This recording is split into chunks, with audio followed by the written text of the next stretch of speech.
The first time they called the police on me, I almost laughed. Imagine that, standing inside my own house, lights off, curtain drawn, while my family stood on the porch yelling, "She won't let us in!" as if my silence was a crime. The officers left when I showed them the deed. But the message was clear. My blood relatives saw my house not as mine, but as theirs. That was the night I stopped being their doormat. It hadn't always been this way. When I bought the house, keys trembling in my hand, I invited them in with pride. My first place, my sanctuary. I thought family would celebrate with me. And they did, at first. Cookouts on the weekends, sleepovers just for fun. But soon, their visits weren't invitations. They were expectations. We were just in the area. That was their excuse every Saturday. My living room became their lounge, my fridge their pantry, my time their entitlement.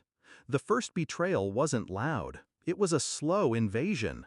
I noticed it in the details. My towels missing, cabinets rearranged, receipts for groceries I never ate.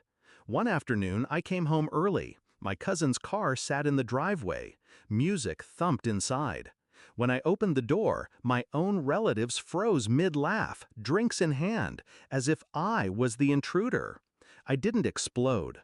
I walked out, locked the door, and stood on the sidewalk until they filed past me one by one. None apologized. That was the day I realized they weren't visiting anymore. They were claiming. I kept quiet, observed. When I didn't open the door one weekend, they called the police. When the police left empty-handed, my family doubled down. "You're selfish," they spat. "You think you're better than us." That night, I made my decision. I wouldn't scream. I wouldn't beg. I would take everything back. Clean, precise, legal. The plan took weeks. Step 1, I rented the house to strangers. A corporate lease, ironclad, signed in my name. Reliable tenants, steady payments. Cameras installed, locks replaced, passcodes updated. Step 2, I waited.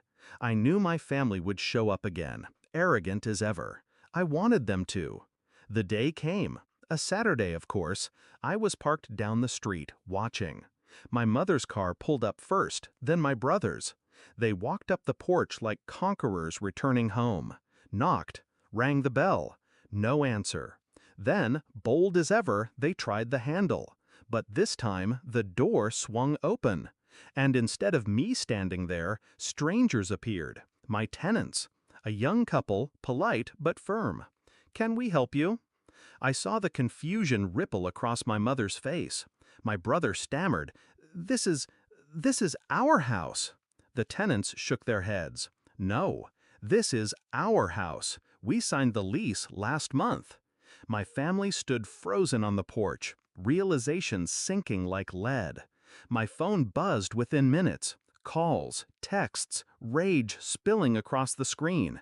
"What have you done? How could you rent it out? Where are we supposed to go?" I let them burn. Finally, I answered, my voice calm. "You called the police on me for not opening my door, so I solved the problem. It's not my door anymore." The silence on the line was delicious. The fallout was immediate. Their weekend routine shattered, their entitlement gone. They couldn't barge in, couldn't rearrange my life, couldn't touch what was mine. They tried guilt, they tried threats. Nothing worked. The lease was legal, airtight. My house was no longer a stage for their dominance. It was a locked fortress. Do I miss them? No. Family isn't blood. Family doesn't force themselves into your home, call the police when you set boundaries, treat you like a trespasser in your own life. What I miss is the illusion that once I thought they would be proud of me, that my house would be a place for love.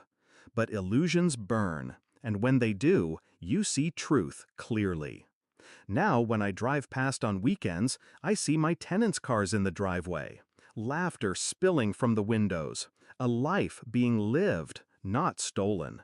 And my family? They hover outside, powerless, finally on the other side of the locked door.